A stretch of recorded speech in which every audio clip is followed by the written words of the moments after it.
Tepat di ruang paripurna, hari ini Komisi D DPRD Pati menggelar dengar pendapat publik yang membahas rancangan peraturan daerah Kabupaten Pati tentang penyandang disabilitas. Ketua Komisi D Wisnu Wijayanto menjadi pimpinan rapat dengar pendapat kali ini. Maksud dari pembentukan rancangan peraturan ini demi memberikan hak dan kesempatan yang setara bagi penyandang disabilitas untuk mendapatkan perlindungan dan pemenuhan hak sesuai dengan harkat dan martabatnya. Mengingat belum semua penyandang disabilitas terakomodir. Selain itu, tujuan dari pembentukan ini juga untuk menjamin kepastian hukum dalam penyelenggaraan perlindungan dan pemenuhan hak penyandang disabilitas di Pati. Tak hanya itu, pembentukan Perda tentang penyandang disabilitas diharapkan memberikan jaminan konstitusional atas perlindungan dan pemenuhan hak penyandang disabilitas. Dengan pembentukan rancangan Perda ini termasuk akan meminimalisir kesenjangan antara penyandang disabilitas dengan masyarakat pada umumnya. Dalam kesempatan ini, Ketua Komisi D DPRD Pati Wisnu Wijayanto juga mengaku jika sarana maupun prasarana belum sepenuhnya ramah bagi teman-teman penyandang disabilitas. Maka dari itu, dengan pembahasan pembentukan rancangan Perda tentang penyandang disabilitas, harapannya bisa memberikan ruang bagi penyandang disabilitas dalam menyampaikan aspirasinya untuk pemenuhan hak-hak penyandang disabilitas. Wisnu menambahkan pihaknya akan terus berupaya melakukan yang terbaik untuk mendorong pemenuhan hak penyandang disabilitas di Kabupaten Pati. Seperti apa nanti harapan-harapannya? Public hearing ini untuk menambah istilahnya masukan-masukan untuk bahan raperda penyandang disabilitas. Jadi masukan-masukan nanti kita bahas lagi di dalam Komisi D, mana yang perlu kita masukkan dan tidak. Jadi latar belakangnya apa Pak kemarin untuk sebelum dari raperda ini? Amanah dari undang-undang harus ada harus ada perda disabilitas di Kabupaten Pati. Keunggulan raperda ini daripada yang kabupaten lain? Kalau kabupaten lain kami belum tahu, cuman kami supaya hak-hak daripada penyandang disabilitas ini dipenuhi oleh pemerintah. Dalam arti pemerintah Kabupaten Pati juga swastanya juga, kan itu.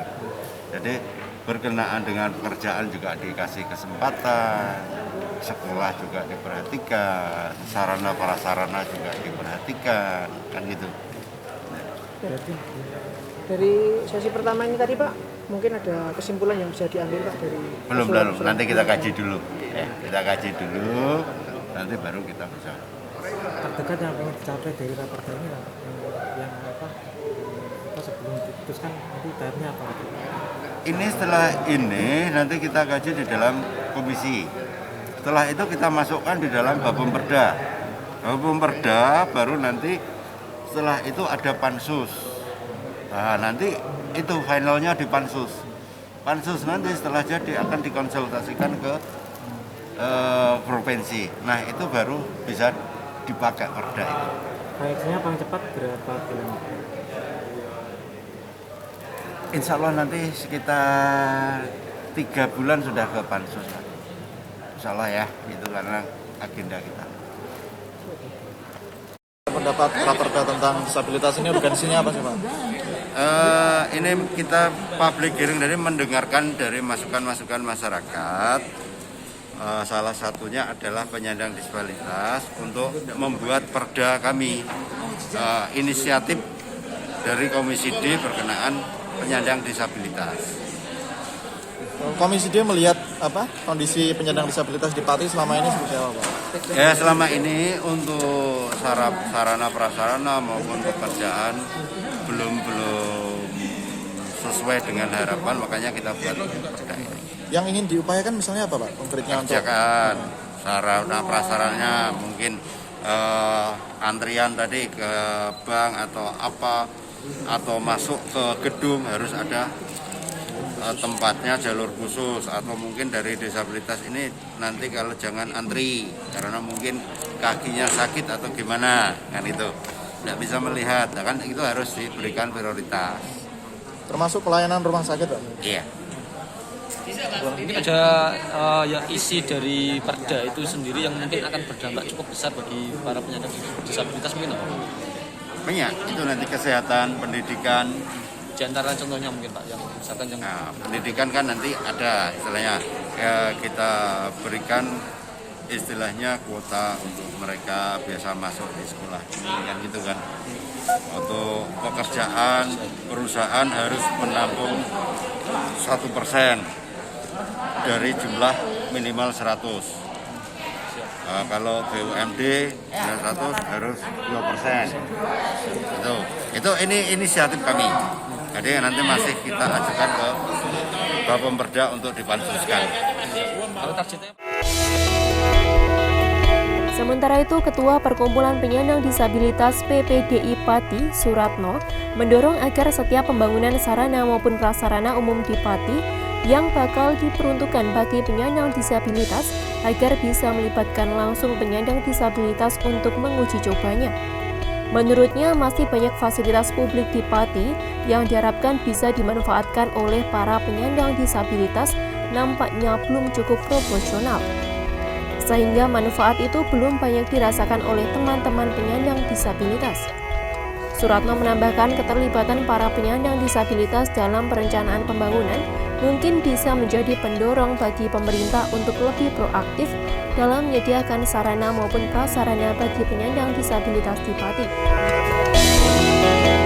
Kemarin memang ada yang perlu ditambahkan itu kemarin, yaitu soal SIM untuk khususnya ya untuk tunarungu wicara. SIM kan belum ada, itu masih dilema, masih kebingungan untuk yang bisu tuli. Untuk yang dasar tidak ada masalah, dipermudah sama itu. Nah, nanti supaya bisa dimasukkan dan khusus untuk Padi nanti ada rapat dengan khusus. Terus satu lagi nanti untuk fasilitas umum itu dalam pembangunannya nanti setidaknya melibatkan disabilitas lah untuk uji cobanya. Layak enggak, sudah pas belum untuk disabilitas. Saat ini kan selama ini kan belum.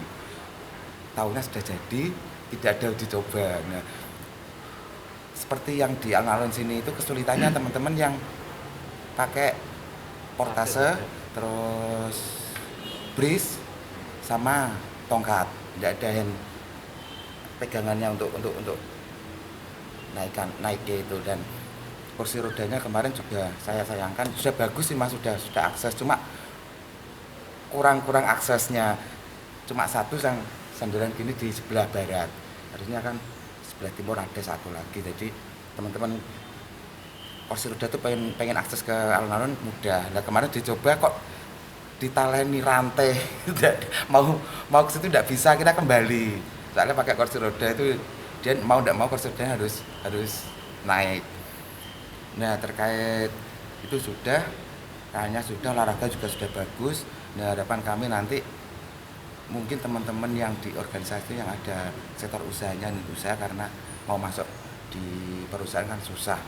Satu, kendala ijazah, kedua kendala usia, memang ada batasan-batasan yang harus masuk di perusahaan. Nah, kalau di organisasi kita punya sektor atau unit usaha itu kan lebih enak, teman-teman langsung masuk ke situ, bekerja di situ tanpa harus di perusahaan. Itu harapan saya nanti paling tidak tiap tahun dapat anggaran lah untuk mempermudah itu, dan selama ini belum pernah dapat anggaran tahunan dari pemerintah. Itu harapan kami. Cuma memang sudah bagus sekarang dari pemerintah, dari OPD terkait itu sudah bagus Mas derajatnya teman-teman. Cuma ada kurang sedikit lah, nanti bisa mungkin dari pihak DPR sini bisa menambahkan untuk itunya. Terus di pasal lupa saya untuk yang pendidikan itu kemarin pengeluh teman-teman Mas, yang kalau di negeri enggak ada masalah, di negeri kan bebas, SPP-nya bebas. Nah, kemarin tuh anaknya dari sekolah di swasta mau ujian harus bayar, akhirnya ya biayanya sudah terlanjur. Lah, harapan saya nanti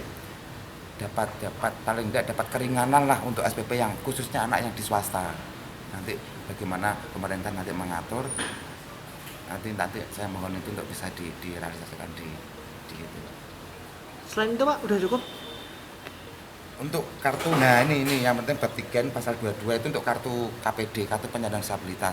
Itu kan harusnya sudah keluar. Itu kalau teman-teman yang di Pati punya KPD itu lebih enak, lebih nyaman. Ini memang dia punya pegang punya kartunya bahwa dia benar-benar disabilitas. Dan satu lagi nanti untuk mempermudah pemerintahan mengakses atau menghandle teman-teman disabilitas kalau dia punya kartunya itu lebih real lah Mas, memang benar-benar dia disabilitas. Nah, harapan saya kan dulu KPD itu zamannya Bu Kofifa. Nah, ada kabupaten yang sudah dapat, ada provinsi sudah dapat, Pati belum dapat. Nah, nanti kami dorong supaya KPD itu segera dikeluarkan di Kabupaten Pati. Nanti mau nanya Pak bagaimana nanti mekanisme dari mengikuti, yang penting KPD nanti bisa diberikan ke teman-teman yang ada di Pati.